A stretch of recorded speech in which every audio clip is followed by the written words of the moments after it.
এবার আমরা জেলার দিকে একটু নজর রাখবো, কারণ জেলাতেও কিন্তু আজকে সকালবেলা থেকেই যে ইডির তল্লাশি অভিযান, সেই ইডির তল্লাশি অভিযান কিন্তু ইতিমধ্যেই শুরু হয়ে গিয়েছে। বক্সনগরের কলমচৌড়ায় স্থানীয় এক ব্যবসায়ীর বাড়িতে এই মুহূর্তে ইডির হানা চলছে এবং সেখানেও ইডির আধিকারিকরা তল্লাশি চালাচ্ছেন এবং তল্লাশি চালিয়ে বহু নথি সংগ্রহ করেছেন। মেলাঘরের তক্সাপাড়ার বিশু দেববর্মার বাড়িতেও ইতিমধ্যে ইডির হানা হয়েছে এবং ইডির অভিযানের আগেই বেপাত্তা হয়েছেন রাজ্যের এই ডাক ব্যবসায়ীরা। এবং কলমছড়ায় অপু রঞ্জন দাসের বাড়ি এবং তক্সাপাড়ায় বিষ্ণু দেববর্মার বাড়িতে কিন্তু এই মুহূর্তে ইডির যে তল্লাশি অভিযান, সেই তল্লাশি অভিযান চলছে। এই মুহূর্তে সরাসরি আমরা চলে যাওয়ার চেষ্টা করব আমাদের প্রতিনিধি মানসদার কাছে। মানসদার কাছে আমরা জানার চেষ্টা করব যে কিভাবে ইডির আধিকারিকরা আজকে দিনভর তল্লাশি চালাচ্ছেন, সেটা আমরা জানার চেষ্টা করব। তবে ইডির আধিকারিকরা কিন্তু ইতিমধ্যেই রাজ্যে কিন্তু একেবারেই যে তল্লাশি, সেই তল্লাশি অভিযান কিন্তু চালাচ্ছেন এবং ইডির যারা আধিকারিক তারা কিন্তু যে এই যে ড্রাগ ব্যবসায়ী, সেই ড্রাগ ব্যবসায়ীদের কিন্তু একেবারে গর্ত থেকে বার করার জন্য তাদের কিন্তু এই তল্লাশি অভিযান কিন্তু শুরু হয়ে গিয়েছে। আমাদের সঙ্গে এই মুহূর্তে জুড়ে গিয়েছে আমাদের প্রতিনিধি মানস দে। মানসদার কাছ থেকে আমি জানবো যে মানসদা তুমি শুনতে পাচ্ছ? একদম শুনতে পাচ্ছি। মানসদা, যদি আগে একবার বলো যে আজকে জেলাতে কিভাবে ইডির আধিকারিকরা তল্লাশি চালাচ্ছে, সেটা যদি একবার আমাদের দর্শকদের সঙ্গে শেয়ার করো। হ্যাঁ, যেটা তুমি বললে, আজকে সারা রাজ্যেই, শুধু আগরতলা না, সারা রাজ্যেই কিন্তু ইডি তল্লাশি শুরু করেছে। বিশেষ করে নেশার সামগ্রী বিষয়ে যে তল্লাশি শুরু করেছে ইডি, তার সঙ্গে আর্থিক লেনদেন, কোথা থেকে এই অর্থ আসছে, সেই সমস্ত বিষয়ে কিন্তু ইডি তল্লাশি অভিযান শুরু করেছে। সেই একদম বলতে গেলে কাল ভোর সকাল 6টা বা তার আগে থেকে কিন্তু অভিযান শুরু করেছে। কিন্তু সেখানে বিষয় হচ্ছে প্রায় 250 সিআরপিএফ কর্মী এই তল্লাশি অভিযানে ইডিকে সহায়তা করছেন বা পাহারা দিচ্ছেন। কিন্তু এখন যেটা বিষয় সেটা হচ্ছে মেলাঘরের তক্সাপাড়া এলাকায় কিন্তু ইডি ইতিমধ্যে তল্লাশি করেছেন, চলছে। সেটা হচ্ছে বিশু দেববর্মার বাড়িতে। আর কলমচড়া সোনামুড়া মহকুমার, দুটোই কিন্তু সিপাহীজলা জেলার মধ্যে পড়ছে।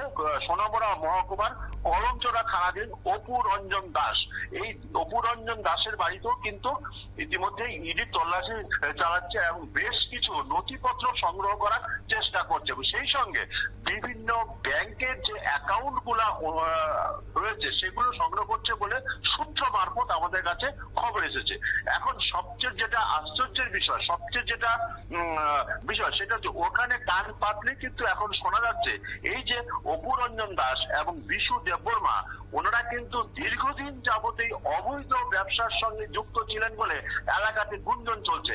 সেখানে এলাকার যে মানুষের সঙ্গে যে আমরা কথা বলেছি, প্রত্যেকে এখন মুখে একদম কুরু বেজে আছেন। কিন্তু আমরা যতটুকু সূত্র মারফত খবর পেয়েছি, এই দুই ব্যক্তি তক্সাপাড়া মেলাঘর থানাধীন তক্সাপাড়া বিশু দেববর্মা এবং কলমচড়া থানাধীন যে অপু রঞ্জন দাস, দুজনেই কিন্তু দীর্ঘদিন যাবতেই অবৈধ ব্যবসার সঙ্গে যুক্ত ছিলেন বলে এলাকায় কিন্তু কান পাতলেই শোনা যাচ্ছে।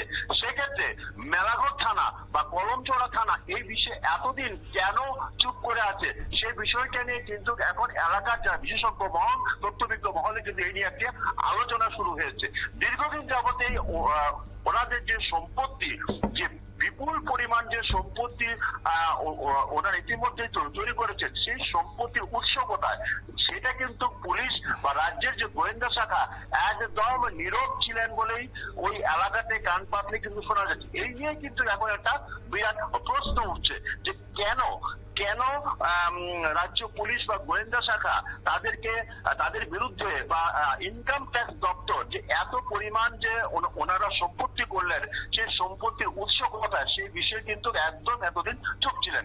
আজকে যখন ইডি হানা দিল, তখন কিন্তু এলাকাতে একটা গুঞ্জন শুরু হয়েছে। এই দুইজন তক্সাপাড়া মেলাঘর থানাধীন তক্সাপাড়া বিশু দেববর্মা এবং সোনামুড়া কলমচড়া থানাধীন অপু রঞ্জন দাস, তারা কিন্তু দীর্ঘদিন যাবতেই অবৈধ ব্যবসার সঙ্গে যুক্ত। আরেকটি বিষয় সেটা নিয়ে কথা হচ্ছে, সেটা হচ্ছে এই সকালে বলতে গেলে কাক ভোরে যখন ইডি এই দুই জায়গায় হানা দেয়, তখন কিন্তু নেশা কারবারিরা, যারা নেশার সঙ্গে যারা যুক্ত, কারবারের সঙ্গে যারা যুক্ত তাদের কিন্তু পুলিশ ইডির যারা আধিকারিক আছেন তারা কিন্তু তাদের টিকিট নাগাল ধরতে পারেনি। এত সকালে তারা কোথায় চলে গেলেন এই নিয়েও কিন্তু একটা গুঞ্জন শুরু হয়েছে। এর পেছনে কি অন্য কোনো রহস্য লুকিয়ে আছে কিনা সেটা তদন্ত সাপেক্ষে। নীল, হ্যাঁ মানুষদা, যেটা প্রশ্ন করবো যে ইতিমধ্যেই একটা প্রশ্ন উঠছে যে ইডির আধিকারিকরা দেখো প্রথম আগরতলাতে 6টা নাগাদ প্রথম তল্লাশি অভিযানে তারা নামে। সেই ক্ষেত্রে যদি ধরে রাখি যে জেলাতে পৌঁছাতে হয়তো ইডির আধিকারিকদের একটু বিলম্ব হয়েছে, তার মধ্যেই এই সকালবেলা কিভাবে এই বেপত্তা হলো দুই ড্রাগ ব্যবসায়ী তা নিয়ে ইতিমধ্যেই প্রশ্ন উঠছে।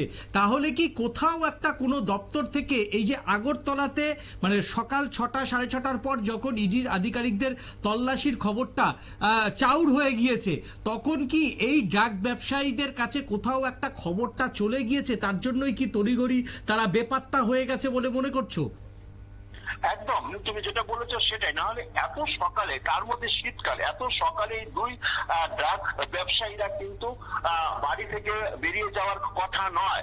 তাহলে ওই সময়টার মধ্যে এবং খুব সকালে মানুষদা কাকতালীয় হলে এটাও সত্য যে দেখো একজন ব্যবসায়ীকে না পাওয়াই যেতে পারে, তিনি আগের থেকে চলে যেতে পারেন বা খুব সকালে কারোর কাজ থাকলে তিনি যেতেই পারেন, কিন্তু কাকতালীয় ভাবে দুজন ব্যবসায়ী কিন্তু সকালবেলা ইডির অভিযানের আগেই তারা ফেরার হয়ে গেলেন।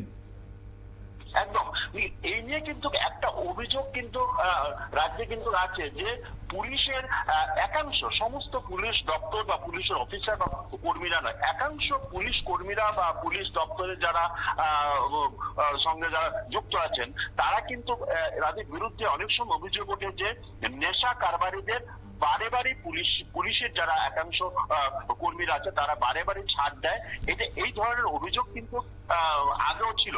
এই আজকে যে তক্তাপাড়ার বিশু দেববর্মা এবং কলমচোরা থানা এলাকার যে অপুরঞ্জন দাস, এই দুইজনকে যে পাওয়া যায়নি সকালবেলা, এত সকালবেলায়, এটাও কিন্তু একটা কোনো ধরনের কোনোভাবে তাদের কাছে খবরটা কি পৌঁছে গিয়েছিল কিনা, এটা কিন্তু একটা রহস্য কিন্তু রয়েই গেল।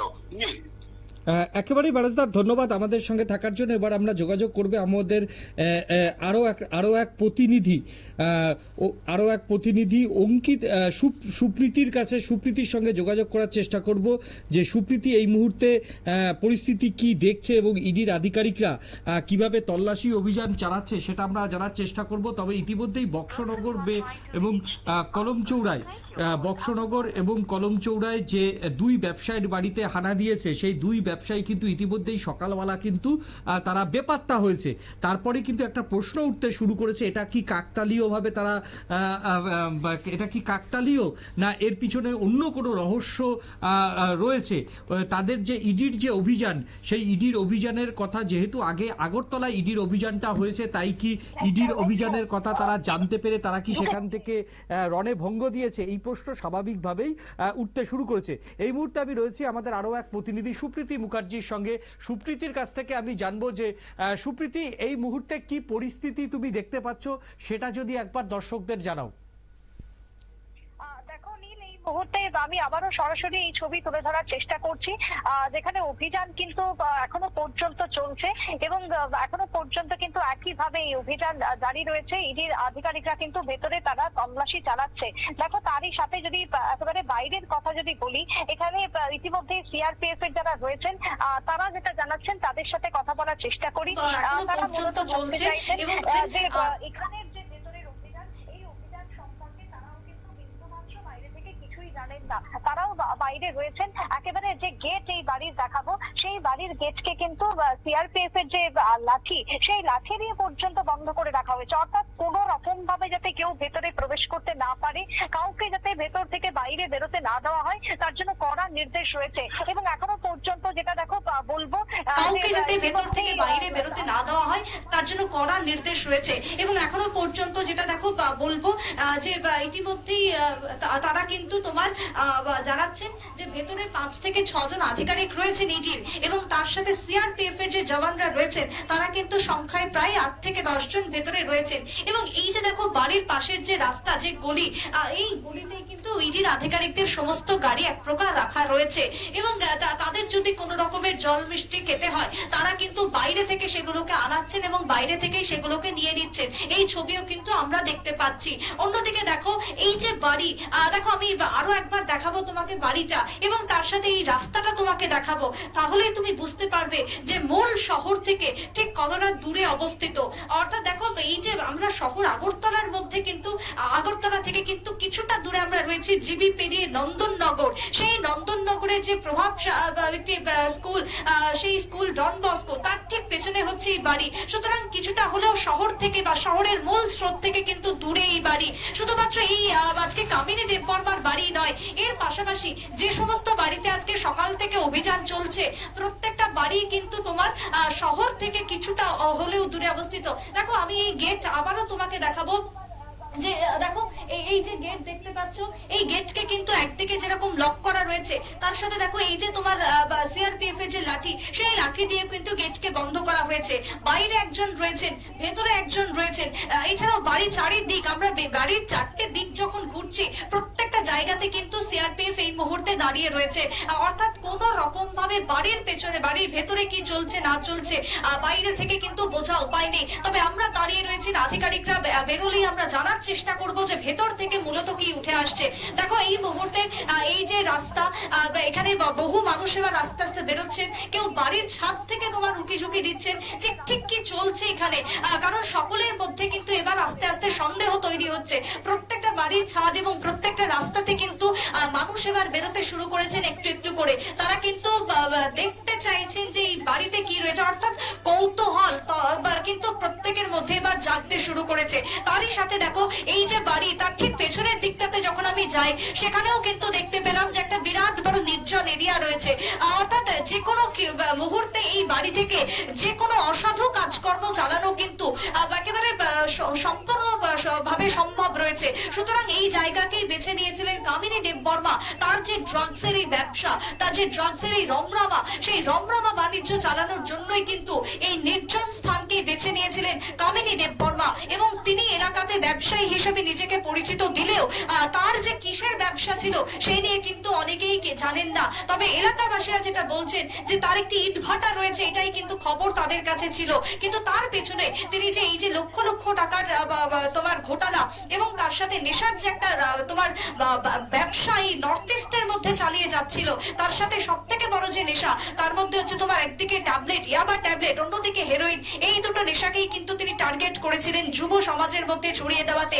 যদিও ইডির আধিকারিকদের থেকে যেটা এখনো অব্দি আমরা জানতে পারছি যে একদিকে যেরকম জিরো টলারেন্স রয়েছে, সেক্ষেত্রে যেই হোক না কেন, সে হোক কোনো রাজনৈতিক দলের সদস্য বা নেতা, সে হোক না কেন কোনো বড় প্রভাবশালী মাথা, প্রত্যেককেই কিন্তু এক্ষেত্রে ধরা হবে, একেবারে তোমার গর্ত থেকে টেনে বের করা হবে। এই অভিযানকে সামনে রেখেই কিন্তু আজকে সকাল থেকে গোটা রাজ্য জুড়ে শুরু হয়ে গেছে ইডির তল্লাশি। নীল, হ্যাঁ, তোমাকে আরেকটা যে প্রশ্ন করব যে ইডির আধিকারিকদের যে এই যে তল্লাশি অভিযান আজকে রাজ্য জুড়ে চলছে, সেই রাজ্য জুড়ে যে ইডির তল্লাশি অভিযান চলছে এখনো পর্যন্ত কাউকে আটক বা গ্রেপ্তারের খবর কি ইডির আধিকারিকরা জানিয়েছেন, না শুধুমাত্র এখনো পর্যন্ত তল্লাশি চালাচ্ছেন? এখনো পর্যন্ত ইডির আধিকারিকরা প্রকাশ্যে কোনো কিছু মন্তব্য করেছেন কি?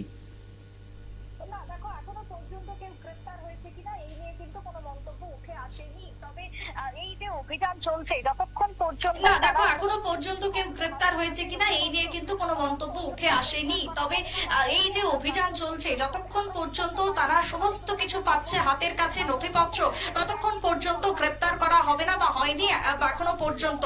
প্রত্যেকটা বাড়ি, যে বাড়িগুলোর আমরা খবর নিচ্ছি, প্রত্যেকটা জায়গাতেই একইভাবে তল্লাশি চলছে। সুতরাং এই তল্লাশি যতক্ষণ না পর্যন্ত শেষ হচ্ছে ততক্ষণ পর্যন্ত কিন্তু আমরা জানতে পারছি না যে কি হচ্ছে। এখনো পর্যন্ত দেখো আমরা সাংবাদিকরা রয়েছি এই বাড়ির ঠিক সামনে, সকলেই আমরা অপেক্ষায় রয়েছি যে এই আধিকারিকরা বেরোবেন এবং তারপরে ঠিক কি উঠে আসে, তারা কিছু বলেন কিনা, এই নিয়ে কোন রকম ভাবে মুখ খুলবে কিনা সেদিকে কিন্তু আমরা নজর রাখছি। তবে এখনো পর্যন্ত কাউকে গ্রেপ্তারের খবর উঠে আসেনি।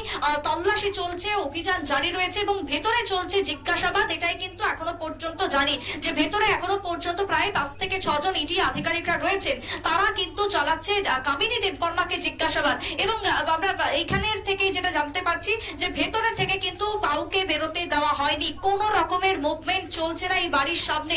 এই বাড়ি কিন্তু সম্পূর্ণভাবে বন্ধ রয়েছে, বাড়ির যে দরজা জানলা সেগুলোকেও সমানভাবে বন্ধ রাখা হয়েছে, কোনো রকমের সাধারণ মুভমেন্ট এই বাড়ি থেকে হচ্ছে না।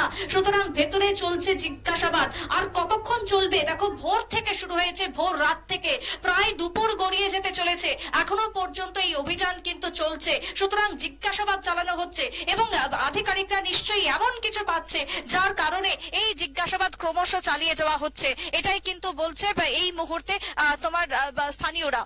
নীল, একেবারেই সুপ্রীতি, আমাদের সঙ্গে থাকো, তুমি পরিস্থিতির দিকে নজর রাখো, যখন যেরকম ইনপুট হবে তুমি আমাদেরকে জানাবে, আমরা নিশ্চয়ই সমস্ত কিছু আপডেট তোমার কাছে পৌঁছে দেবো। এবার আমরা চলে যাব সরাসরি লিটন সাহার কাছে। লিটন সাহা পেন্সিল ব্যবসার সঙ্গে দীর্ঘদিন যুক্ত ছিল, নেশার সঙ্গে যুক্ত থাকার অভিযোগে তিনি জেলে ছিলেন। নির্মাণে তিনি কয়েকদিন আগেই তিনি জামিন পেয়েছে বলে জানা যাচ্ছে, এবং যেটা সূত্রের খবর, ট্রান্সপোর্ট ব্যবসার আড়ালে ফেন্সিডিল ব্যবসা তিনি চালাতেন। এই মুহূর্তে সরাসরি আমাদের আরো এক প্রতিনিধি অঙ্কিতার কাছে চলে যাব। অঙ্কিতার কাছ থেকে আমরা আমরা একটা স্পট থেকে অঙ্কিতা কি জানিয়েছেন একেবারেই লিটন সাহার বাড়ি থেকে, সেখান থেকে অঙ্কিতা বর্ধন আমাদের প্রতিনিধি কি জানিয়েছেন আগে আমরা দেখে নেব। এই মুহূর্তে আমি লিটন সাহার বাড়ির সামনে রয়েছি। ইতিমধ্যে ইডির আধিকারিকরা এসে পৌঁছেছেন এবং জিজ্ঞাসাবাদ চলছে, ম্যারাথন জিজ্ঞাসাবাদ। রাজ্যের প্রায় বেশ কয়েকটি জায়গায় ইডির তল্লাশি চলছে, উদয়পুর থেকে শুরু করে নন্দননগর, বক্সনগর, একাধিক জায়গায় ইডির তল্লাশি। ঠিক তেমনি রাজধানী আগরতলার বেশ কয়েকটি প্রভাবশালীর বাড়িতেও কিন্তু তল্লাশি চলছে। সে সকাল থেকে ছবি দেখাচ্ছি। এই মুহূর্তে লিটন সাহার বাড়ির ঠিক সামনের ছবিটা তুলে ধরছি, যেখানে কেন্দ্রীয় বাহিনীরা উপস্থিত রয়েছেন। কোনো ধরনের যেন অপ্রীতিকর ঘটনা না ঘটে তার জন্য কেন্দ্রীয় বাহিনীরা উপস্থিত রয়েছেন। কেন্দ্রীয় বাহিনীদের সাথে নিয়েই ইডি আধিকারিকরা তারা কিন্তু এসেছেন এখানে এবং কথা বলছেন লিটন সাহার সাথে। আর ঠিক এই বাড়ির ভেতরেই কিন্তু বৈঠক চলছে, এই বাড়ির ভেতরেই কিন্তু জিজ্ঞাসাবাদ চলছে। লিটন সাহা এই বাড়িতেই রয়েছে, তিনি এই বাড়িতেই থাকেন এবং এই বাড়িতে এসেই কিন্তু ইডির আধিকারিকরা জিজ্ঞাসাবাদ করছেন। নথিপত্র খতিয়ে দেখা হচ্ছে এবং কোনো ধরনের কোনো ক্লু পাওয়া যায় কিনা সে বিষয়টাও কিন্তু দেখছেন, কারণ ইতিমধ্যেই কেন্দ্রীয় গোয়েন্দারা বিভিন্ন জায়গায় তল্লাশি করছে। এর মধ্যে অন্যতম যে নাম তা হচ্ছে এই লিটন সাহা, এবং আমরা স্থানীয় সূত্রে জানতে পেরেছি যে তিনি ট্রান্সপোর্টের ব্যবসার সাথে যুক্ত রয়েছেন, কিন্তু এছাড়া তিনি আরো বেআইনি একাধিক ব্যবসার সাথে যুক্ত রয়েছে বলে এমনটাই অভিযোগ, এবং সেই অভিযোগের ভিত্তিতেই কিন্তু আজ এই লিটন সাহার বাড়িতে ইডির হানা। এবং জানা একেবারে অঙ্কিতা বর্ধন আমাদের প্রতিনিধি সেখান থেকে ছিলেন। এবার আমি চলে যাব বিশ্বজিৎ দেবের কাছে, আমাদের প্রতিনিধি তিনিও রয়েছেন সেখানে। বিশ্বজিৎ দা, তুমি শুনতে পাচ্ছ? বিশ্বজিৎ দা শুনতে পাচ্ছ? হ্যাঁ বিশ্বজিৎ দা, একেবারেই যে লিটন সাহার বাড়িতে যে ইডির তল্লাশি অভিযান চলছে, সেখানে এখনো পর্যন্ত কি উঠে এসেছে সেটা যদি একবার আমাদের দর্শকদের জানাও। সেখানে লিটন সাহার বাড়িতে ইতিমধ্যে ইডির আধিকারিকরা প্রবেশ করেছেন, প্রায় ঘন্টা হয়ে গেল। ভেতরে যতটুকু বোঝা যাচ্ছে যে ম্যারাথন সেখানে জিজ্ঞাসাবাদ চলছে। ইতিমধ্যে মাদক ব্যবসায়ীর সাথেও যুক্ত থাকার অভিযোগে কিন্তু বাইরে সেখানে সিআরপিএফ জওয়ানরা রয়েছেন। এখানে একটা বিষয়, উল্লেখযোগ্য বিষয় হচ্ছে রাজ্যের কোনো কিন্তু পুলিশ বা পুলিশ আধিকারিক এই অভিযানে নেই। শুধুমাত্র কেন্দ্রীয় যে বাহিনী রয়েছে সেই কেন্দ্রীয় বাহিনীর সদস্যরা কিন্তু বাইরে সেখানে পাহারা রয়েছেন। নীল, হ্যাঁ একেবারেই বিশ্বজিৎ, আমাদের সঙ্গে থাকার জন্য অনেক ধন্যবাদ তোমাকে। এবার আমি আবারও চলে যাব আমাদের আরো এক প্রতিনিধি অঙ্কিতা বর্ধনের কাছে চলে যাব। অঙ্কিতাও সেখানে রয়েছে। অঙ্কিতার থেকে জানার চেষ্টা করব যে এই যে লিটন সাহা কিভাবে ড্রাগ ব্যবসার সঙ্গে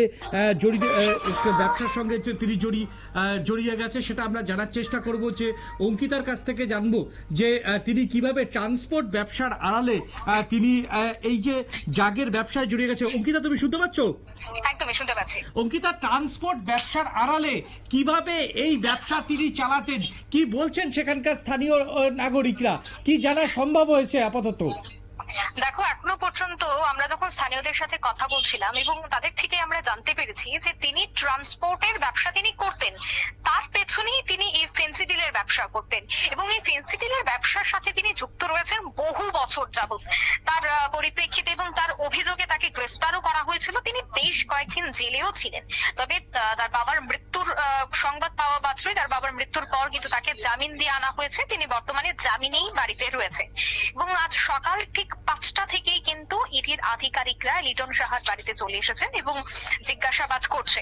এবং ঠিক 5টা থেকে যখন ইডির আধিকারিকরা এসে জিজ্ঞাসাবাদ করেন তখন বেশ কিছু নথি হাতে লেগেছে, একেবারে বিস্ফোরক নথি। আর সেই নথি হাতে লাগা মাত্রই আরো আধিকারিকদের আমরা দেখেছি, ইডির আধিকারিকদের এসে এখানে উপস্থিত হতে। সকাল থেকে যখন দেখেছিলাম এক ঝাঁক ইডির আধিকারিকরা 5টা থেকে এসে জিজ্ঞাসাবাদ করেন, তারপর যখন ঘড়ির কাঁটায় ঠিক 12টা, তারপর আমরা দেখলাম আরো এক ঝাঁক ইডি আধিকারিকরা তারা কিন্তু লিটন সাহার বাড়িতে এসেছেন এবং জিজ্ঞাসাবাদ চলছে এবং এই জিজ্ঞাসাবাদ কিন্তু আরো 1 থেকে 2 ঘন্টা চলবে। তবে জানা গেছে যেহেতু তিনি ফেন্সিডিলের ব্যবসার সাথে যুক্ত ছিলেন, তার বিরুদ্ধে যেহেতু একাধিক অভিযোগ রয়েছে, সেই অভিযোগ রাজ্য পুলিশের কাছেও জমা রয়েছে।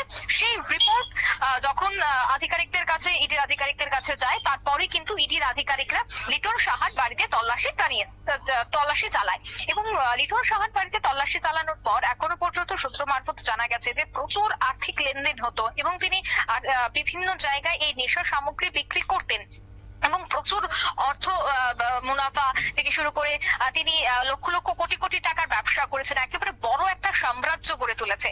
তিনি যে ট্রান্সপোর্টের বিজনেস করতেন, এই ট্রান্সপোর্টের বিজনেসের ঠিক আড়ালেই তিনি এই ফেন্সিডিলের ব্যবসা করতেন। কিন্তু এই ফেন্সিডিলের ব্যবসা কিন্তু কারোরই অজানা নয়।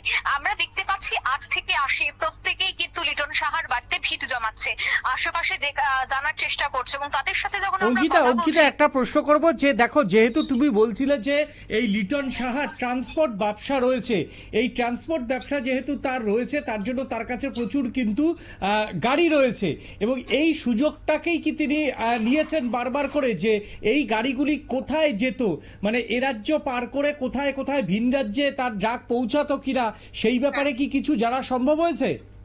দেখো, আমরা এখনো পর্যন্ত স্থানীয় সূত্রে জানতে পেরেছি তার অর্থাৎ এই লিটন সাহার বেশ কয়েকটি গাড়ি এবং শুধুমাত্র গাড়ি নয়, তার বেশ কয়েকটি বাড়িও রয়েছে এবং সেই বাড়িগুলি কিছু লিটন সাহা নিজের নামে, আবার কিছু অন্যান্যদের নামেও তিনি কিছু জায়গা, কিছু বাড়ি তিনি কিনে রেখেছেন। এখনো পর্যন্ত আমরা যা স্থানীয় সূত্রে জানতে পেরেছি, শুধুমাত্র যে ট্রান্সপোর্টের বিজনেসে এই এমবিবি ক্লাবের সামনে যে বাড়িতে তিনি থাকেন, বিলাসবহুল বাড়ি, শুধু তারই বাড়ি নয়, এছাড়া আরো একাধিক তার বাড়ি রয়েছে এবং সবটাই যে ফেন্সিডিলের ব্যবসায় তিনি সেই সাম্রাজ্যটাকে তৈরি করেছে সে কথা কিন্তু এখানকার এলাকাবাসীরাই অভিযোগ আকারে তুলে ধরছেন এবং তারা জানাচ্ছেন যে তিনি তার নামে না হলেও তার আত্মীয় নিকটদের নামেও একাধিক সম্পত্তি তিনি গড়ে তুলেছেন এবং সমস্তটাই কিন্তু প্রত্যেকের নজরে এসে পড়েছিল এবং তিনি যে ফেন্সিডিলের ব্যবসা করতেন এই ব্যবসা সম্পর্কে কিন্তু রাজ্য পুলিশ অবগত রয়েছেন। বহুবার অভিযোগও জানানো হয়েছিল এবং তার বাড়ি থেকেই গ্রেফতার করেছিল এবং গ্রেফতার করার পর তিনি বহুদিন জেলে রয়েছেন। তারপর তার বাবার মৃত্যুর পর তাকে জামিন দিয়ে বাড়িতে আনা হয়, বর্তমানে তিনি জামিনেই রয়েছেন। কিন্তু এখানে আট থেকে আসে প্রত্যেকেরই একটাই বক্তব্য, তিনি যে ফেন্সিডিলের ব্যবসা করতেন সেই ব্যবসাটা কিন্তু নতুন নয়, তিনি বছর পর বছর এই ব্যবসা তিনি করে এসেছেন, অর্থাৎ যুগ যুগ ধরে এই সাম্রাজ্য তিনি গড়ে তুলেছেন। বর্তমানে এটি যখন সমস্তটা বিষয়ের উপর নজর রাখছে, অন্যদিকে দেখো রাজ্যের মুখ্যমন্ত্রীও কিন্তু বারবার এই নেশার বিরুদ্ধে যুদ্ধ ঘোষণা করছে এবং নেশা কিভাবে কমানো যায় এই বিষয়টা নিয়ে কিন্তু বারবার রিপোর্ট জমা দিয়েছে দিল্লির কাছে এবং সেই রিপোর্ট পাওয়া মাত্র এখন যে তালিকা প্রকাশ পেয়েছে তার মধ্যে অঙ্কিতা তোমাকে আরেকটা প্রশ্ন করব যে তুমি যেমনটা বলছিলেন এই যে ব্যবসায়ী লিটন সাহা তিনি আগেও এ রাজ্যে গ্রেপ্তার হয়েছিলেন, কিন্তু এইভাবে তার বাড়িতে কি রাজ্য পুলিশ হানা দিয়েছিল না শুধুমাত্র গ্রেপ্তার করে দায় সেরেছিল? দেখো, এখনো পর্যন্ত আমরা সেই বিষয়টায় স্পষ্টত কিছু বলতে পারছি না, তবে জানা গেছে যে তাকে গ্রেফতার করা হয়েছিল এবং তাকে জিজ্ঞাসাবাদ করা হয়েছিল এবং বেশ কিছু প্রমাণও তার বিরুদ্ধে পাওয়া গেছিল যে সে ফেন্সিডিলের ব্যবসার সাথে যুক্ত রয়েছে এবং সেই প্রমাণ হাতে অবশ্যই রয়েছে এবং সেই প্রমাণ পাওয়ার পরে তাকে গ্রেফতার করা হয়েছিল। অর্থাৎ কোনো ধরনের কিন্তু এখানে অভিযোগ বলা যায় না বা অভিযোগ বললেও কথাটা ঠিক মিলবে না, কারণ সমস্ত তথ্য সমস্ত প্রমাণ কিন্তু রাজ্য পুলিশের কাছে ছিল যে তিনি এক জায়গা থেকে অন্য রাজ্য, তারপর বাংলায় অবৈধভাবে পাচার, একাধিক অভিযোগ কিন্তু রয়েছে। এবং সেই অভিযোগের পরিপ্রেক্ষিতে যখন জিজ্ঞাসাবাদ চলে এবং তার ব্যবসা কিভাবে চলছে, কোন জায়গা থেকে কোন জায়গায় তিনি ব্যবসাটা করতেন, কোন জায়গায় তার কারখানা ছিল, কিভাবে এক জায়গা থেকে অন্য জায়গায় গাড়ির মাধ্যমে সেই নেশা সামগ্রীগুলি পাচার হতো, বহিরাজ্যে কারা কারা যুক্ত রয়েছে, এবং রাজ্যে শুধুমাত্র যে ব্যক্তির নাম উঠেছে অর্থাৎ লিটন সাহা, শুধু তিনি নয় কিন্তু লিটন সাহার সাথে তারও বেশ কয়েকজন সাঙ্গপাঙ্গরা রয়েছে, তারও বেশ কয়েকজন পার্টনারের নাম এখনো পর্যন্ত উঠে এসেছে। এবং কোন পার্টনারদের নিয়ে তিনি এই কাজ করতেন এবং সেখানে কোন ধরনের প্রভাবশালীরা রয়েছেন কিনা এই পার্টনারদের নামের তালিকায়, সেই বিষয়টাও কিন্তু যাচাই করা হচ্ছে। কারণ দেখো, লিটন সাহার পক্ষে এতটা সাম্রাজ্য গড়ে তোলা সম্ভব নয়। তাই সেক্ষেত্রে তার যারা ব্যবসার সাথে তিনি যাদের সাথে ব্যবসাটা করতেন এবং যাদের সাথে তিনি এক জায়গা থেকে অন্য জায়গায় এই ফেন্সিডিলের ব্যবসাটা করতেন, এই বিষয়টা কিন্তু প্রথমে খতিয়ে দেখা হচ্ছে। তারপরে হয়তো বা কার কার সাথে ব্যবসা করছে সেই বিষয়টাও কিন্তু বেরিয়ে আসবে। এবং এর সাথে বড় বড় রাঘব বোয়ালরাও যুক্ত রয়েছে বলে কিন্তু এখনো পর্যন্ত অভিযোগ। কিন্তু তিনি যে ট্রান্সপোর্টের ব্যবসা করতেন, সেই ট্রান্সপোর্টের ব্যবসাটা কিন্তু শুধুমাত্র লোক দেখানো বা একটা সাদা ব্যবসা হিসেবেই তিনি সামনে তুলে ধরেছিলেন। কিন্তু এর পেছনে কালো ব্যবসা হিসেবে কিন্তু একটাই ছিল, তা হচ্ছে ফেন্সিডিলের ব্যবসা। এবং এই ফেন্সিডিলের ব্যবসা দিয়েই কিন্তু তিনি একেবারে রমরমিয়ে উঠেছিলেন। তার বিভিন্ন যে সম্পত্তি থেকে শুরু করে গাড়ি রয়েছে, তার বেশ কয়েকটি বাড়িও রয়েছে এমনটাও অভিযোগ। তাই এই গাড়ি এবং এই যে বাড়ি সবটাই যে অবৈধ ব্যবসা এবং বেআইনি ব্যবসার মাধ্যমে গড়ে উঠেছে, এই অভিযোগ কিন্তু এখনো পর্যন্ত পাওয়া গেছে। আমরা অপেক্ষা করছি, ইডি আধিকারিকরা জিজ্ঞাসাবাদ করছে এবং সকাল 5টা থেকে জিজ্ঞাসাবাদ শুরু হয়েছে। প্রায় এখনো পর্যন্ত সম্ভবত প্রায় 10 থেকে 12 জন ইডির আধিকারিকরা রয়েছেন এবং জিজ্ঞাসাবাদ চলছে এবং তার পরিবারের সাথেও জিজ্ঞাসাবাদ চালানো হচ্ছে। বিভিন্ন জায়গা খতিয়ে দেখা হচ্ছে এবং কোন জায়গায় ব্যবসা হচ্ছিল, কোন জায়গায় তিনি ব্যবসা করতেন, সমস্তটা বিষয় কিন্তু যাচাই করা হচ্ছে। সকাল 5টা থেকে এখনো পর্যন্ত, অর্থাৎ যখন ঘড়ির কাঁটায় 12টা, তখনও কিন্তু দেখতে পেলাম আমরা যে ইডির আধিকারিকরা একে একে প্রত্যেকেই কিন্তু সেন্ট্রাল ফোর্স নিয়ে গাড়ি করে এসে লিটন সাহার বাড়িতে নেমে জিজ্ঞাসাবাদের জন্য তারা প্রবেশ করেছেন এবং এখন কিন্তু জিজ্ঞাসাবাদ চলছে।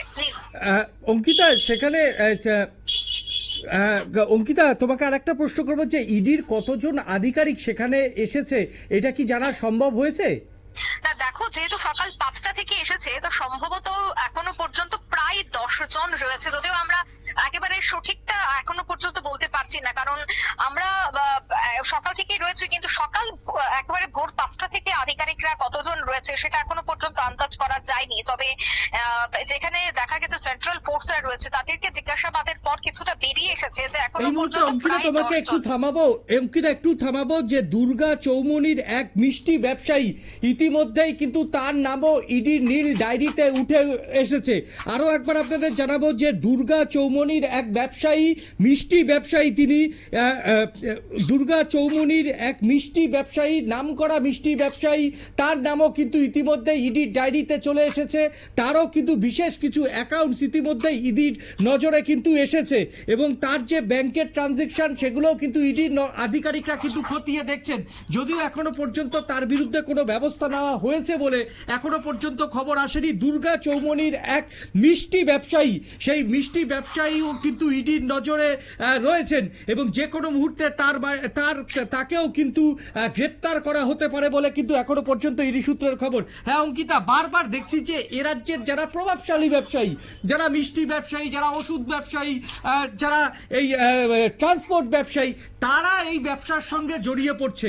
কোথাও কি একটা অল্প টাকাতে এবং অল্প সময়ে মোটা টাকা অর্থ উপার্জনের জন্যই কি তারা এই ড্রাগ ব্যবসার সঙ্গে জড়িয়ে যাচ্ছেন?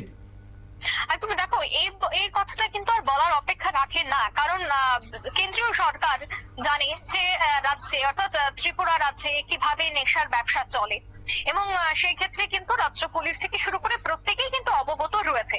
এবং তুমি যে কথাটা বলছিলে যে অল্প সময়ে অল্প টাকায় ব্যবসা, একেবারে রমরমিয়ে ব্যবসা করার জন্যই এই পন্থা তারা অবলম্বন করে। অবশ্যই, কারণ দেখো আমাদের ত্রিপুরার 3 দিকেই কিন্তু বাংলাদেশ রয়েছে, 3 দিকেই বাংলাদেশে ঘেরা। তাই সেক্ষেত্রে অবৈধ পাচার যে ত্রিপুরাকে করিডোর হিসেবে ব্যবহার করা হয়, অবৈধভাবে যে ত্রিপুরাকে করিডোর হিসেবে ব্যবহার করে পাচার বাণিজ্য চলে, তা কিন্তু আর বলার অপেক্ষা রাখে না। যেহেতু 3 দিকেই বাংলাদেশ রয়েছে আর অবৈধভাবে পাচার চলছে, তাই এই বিষয়গুলিকে কেন্দ্র করে রাজ্যে খুব সহজে এই ধরনের ব্যবসা করে অনেকেই কিন্তু ফুলে ফেঁপে উঠেছে। আর সেই বিষয়টা অবশ্যই পুলিশের জানা দরকার, বা পুলিশ সেই বিষয়টা জানে, গোয়েন্দারা জানে। আর সেই জায়গায় নীল দেখো আরেকটা প্রশ্ন, যে তাদেরকে এখন যাদের বাড়িতে তল্লাশি চালানো হচ্ছে, দেখা গেছে যে তাদেরকে কোনো না কোনো এক সময় পুলিশ তাদেরকে গ্রেফতার করেছিল এবং তাদের বিরুদ্ধে সমস্ত অভিযোগ পর্যন্ত জমা পড়েছিল। সে জমা পড়ার পর পুলিশ তাদেরকে গ্রেফতারও করে, কিন্তু গ্রেফতার করার পরেও দেখা যায় যে কোনো না কোনো ভাবে তারা জামিনও পেয়ে যায়, এবং জামিন পাওয়ার পরও বা তারা জেলে থাকাকালীনও তাদের যে ব্যবসা তা কিন্তু কোনোভাবেই থামে না। তারা জামিনে এসেও তারা এই ব্যবসাটা চালিয়ে যাচ্ছে। আর সেই জায়গাতেই মূলত রাজ্য পুলিশের একটা ব্যর্থতা রয়েছে। যে জায়গায় তাদের বিরুদ্ধে অভিযোগ রয়েছে সেই জায়গায় তারা জামিনে এসেও কিভাবে এই ব্যবসাগুলি করছে, কিভাবে তারা এই ব্যবসা দিনের পর দিন চালিয়ে যাচ্ছে, এই ধরনের অভিযোগ যখন বারবার জমা পড়ছে, তবে কোথায় রয়েছে রাজ্যের পুলিশ? এই বিষয়টা কিন্তু আরো একবার ভেবে দেখা প্রয়োজন বা ভেবে দেখা উচিত বলে কিন্তু মনে করছে বুদ্ধিজীবী মহল। কারণ দেখো, যতদিন না পর্যন্ত রাঘব বোয়ালদের গ্রেফতার করা সম্ভব না হবে, এতদিন পর্যন্ত কিন্তু রাজ্যে এভাবে নেশার রমরমা চলবে। এবং ত্রিপুরা রাজ্যে এই নেশার রমরমা বা নেশার জন্য কিন্তু একটা আলাদা পরিচিতি লাভ করতে চলেছে। আর এই বিষয়টা যেন কোনোভাবেই না হয়, তার জন্য রাজ্যের মুখ্যমন্ত্রী তিনি কিন্তু আপ্রাণ চেষ্টা করছে যে রাজ্যে যেন এই নেশার সাম্রাজ্য না হয়, বা নেশার যে একটা তকমা প্রতিনিয়ত লাগছে, বা বিরোধীরা নেশার বিরুদ্ধে নেশা যেভাবে চলছে না, যে তকমাটা দিচ্ছে সেটা যেন না দিতে পারে, তার জন্য রাজ্যের মুখ্যমন্ত্রী চেষ্টা করছে। কিন্তু সেই অঙ্কিতা তুমি আমাদের সঙ্গে থাকো, আবারও পরবর্তী আপডেট তোমার কাছ থেকে পুরোটাই আমরা জানবো। এই মুহূর্তে যেটা জানা যাচ্ছে যে দুর্গা চৌমুনির এক মিষ্টি ব্যবসায়ী তিনিও কিন্তু ইডির আধিকারিকদের নজরে রয়েছে। যে কোনো মুহূর্তে তার বিভিন্ন ডেরাতেও কিন্তু ইডির আধিকারিকরা হানা চালাবে বলে এখনটাই পর্যন্ত ইডি সূত্রের খবর। এখন নিয়ে নেবো ছোট্ট একটা বিজ্ঞাপনের বিরতির পর ফিরে আসি আমরা অন্য কোনো খবরে। সঙ্গে থাকুন নিউজ ভ্যানগার্ডের পর্দায়।